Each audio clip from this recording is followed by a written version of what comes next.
Good morning, friends. As I promised that I will continue my series of MCQ on daily basis. So I am continuing my series of MCQ on daily basis.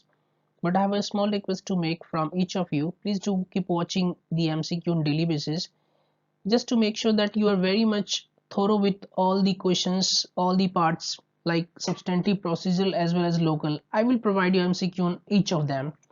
So before wasting time, let's start with the MCQ. Our first question is adultery in England, which is not an offence in the country. The earliest offence can be tried by.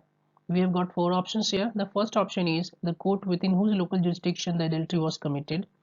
B. The court of judicial magistrate first class situated at any place in India at which he may be found. C. International Court of Justice. And D. The Supreme Court of India. So the correct option will be B, option B, that is the court of judicial magistrate first class situated at any place in India at which he may be found.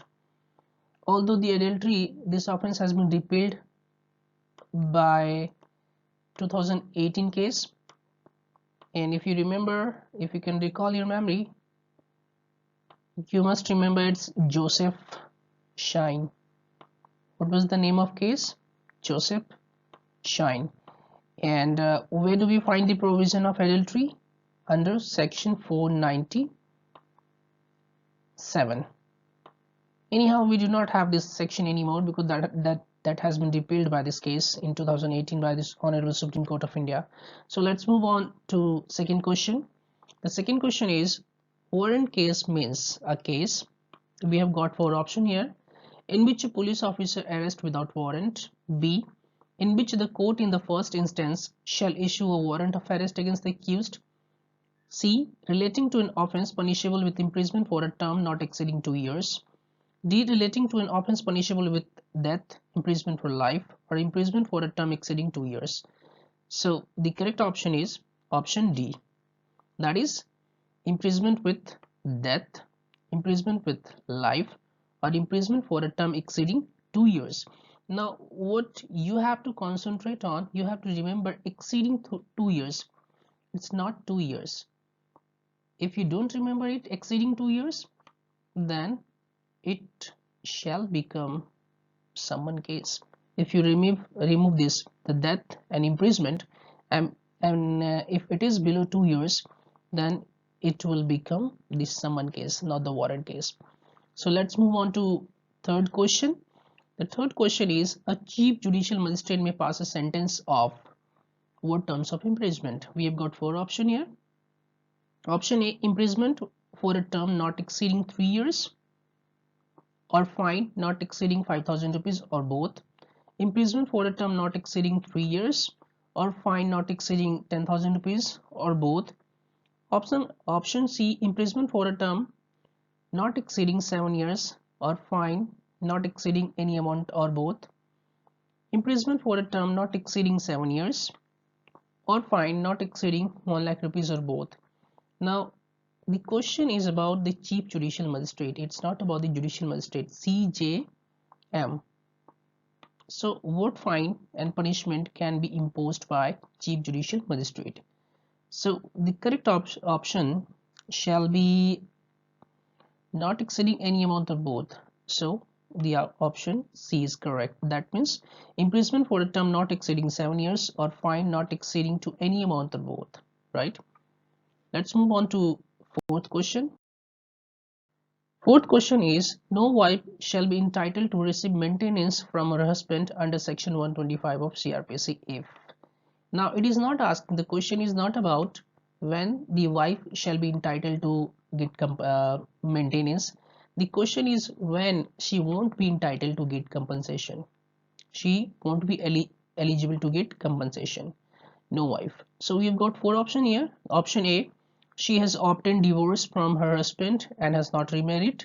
She is unable to maintain herself. She refuses to live with her husband on the ground that he keeps mistress. And D, she is living in adultery. Very simple question. So the correct option is D, that is she is living in adultery. Let's move on to fifth question. The fifth question is, a district magistrate or a sub-divisional magistrate may prevent environmental pollution under the provision of CRPC. That means the question is, under which provision of CRPC district magistrate or SDM subdivisional magistrate may issue a preventive order to protect and prevent environment. So we have got four options here. Option A is section 151, option B is section 133, option C is 107, and option D is 145. So our correct option is option B, that is section 133 of CRPC.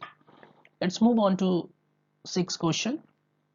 Sixth question is, under subsection 1 of section 146 of CRPC, the magistrate may attach the subject of dispute if. The question is, when can the magistrate attach the subject of dispute? We have got four options. It is option A, it is movable. Option B, he decides that one of the parties was in possession of the said subject. C, he is unable to satisfy himself as to which of them was in possession of the subject of dispute. And option D, in relation to that, he receives is appointed by any civil court. A receiver is appointed by any civil court. So our correct option is when he is unable to satisfy himself as to which of them was in possession of the subject of dispute. And this order can also be issued by the executive magistrate, not the judicial magistrate. You have to remember, when you read the provision of section 145 to section 148, you have to remember that the dispute concerning land or water has to be taken care by the executive magistrate, not by the judicial magistrate, right? Be careful. So let's move on to, so the which of the following statement is not correct. What is not correct about FIR? We've got four options here. It is not a substantive evidence. It merely marks the beginning of the investigation. It cannot be used as a previous statement for any purpose. And option D, the information need not be an eyewitness. So the correct option is option C. It cannot be used as previous statement for any purpose. It can be used for contradiction. So let's move on to the eighth question. Eighth question is, if it appears to magistrate that the offence complained of is triable exclusively by court of session. Here under section 202 of CRPC, postponing the issue process against the accused, what will the magistrate do when he finds that the offence is exclusively triable by the court of session? We have got four options here. He shall commit the case to the court of session. He may direct an investigation to be made by a police officer. He shall call upon the complainant to produce all his witnesses and examine them on oath. Shall return the complainant for presentation to produce before the court of session. So it is asking about section 202. Remember. So the correct option is shall call upon the complainant to produce all his witnesses and examine them on oath. So correct option is option C. Yes, he shall also commit the case to court of session if the case is exclusively triable by court of session. And where do we have this provision? We have this provision under section 209 of CRPC.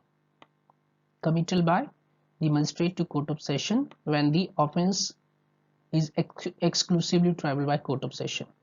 Let's move on to ninth question. The maximum term of imprisonment awardable in summary trial.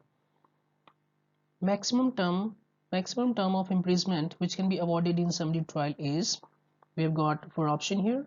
A, 3 months, B, 6 months, C, 1 year, and D, 2 years. So the correct option is option A, that is 3 months. Let's move on to 10th question. Question 10th is, the appeal against an order of acquittal passed by the Court of Judicial Magistrate First Class shall lie to. Where will you appeal in case of an order of the magistrate of the first class? If you get an order from the magistrate of the first class, where shall the appeal lie? We have got the four options here: the Court of Judicial Magistrate, the Court of Session, and C is the High Court, and D, the Supreme Court. So the correct option is the Court of Session. Committal is to court of session, and also the appeal shall lie to the court of session. Now there is one question which is very confusing. Let's say if the question is, if the magistrate cannot pass sentence sufficient, then where shall he commit the case? Where shall he send the case, and to which hierarchy he will send the case? In that case, he shall send the case to CJM, Chief Judicial Magistrate, or CMM, right? If he cannot pass the sentence sufficiently severe, so he shall send the case to CGM or CMM. But we don't have that question here. We have question that if you get an order of acquittal from the court of judicial magistrate, then where shall the appeal lie? Then the appeal shall lie to the court of session. So the option B is correct option. Let's move on to 11th question. 11th question is, on an application made by a person apprehending arrest on an accusation of having committed a non-bailable offence, the High Court on the Court of Session or the Court of Session may, under section 438 of CRPC, gives direction. Now it is talking about, if you remember, what does 438 talk about? 438 is about anticipatory bail, right? So, and when do you get the anticipatory bail? When you are under impression that non-bailable warrant may be issued against you. So before the warrant gets issued, you go to court and you explain them that you are under impression that the false allegation may be levied against you. So you want them to issue a non-bailable warrant, I mean the bailable warrant. We have got four options here. He shall not be arrested till further order. B. He shall be released on bail without taking him into custody. C. In the event of such arrest, he shall be released on bail. And D. In the event of such it's arrest here, please read it as arrest, he shall be released on bail 3 days after the arrest. So the correct option is option C. Option C, that is, in the event of such arrest, he shall be released on bail, right? So these were the questions for today, and we will keep discussing it on daily basis. If you have any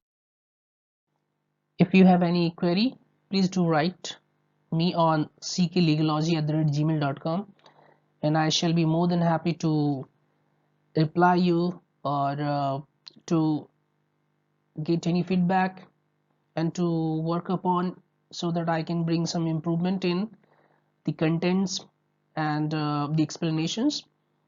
I have given explanations in English because many of you requested me to give explanations or to explain the question in English.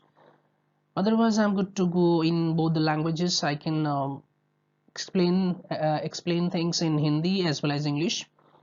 So keep watching. If you haven't subscribed to my channel, please do subscribe, like and share, and hit the bell icon so that if I upload any videos, you get the first notifications. Thank you and have a nice day.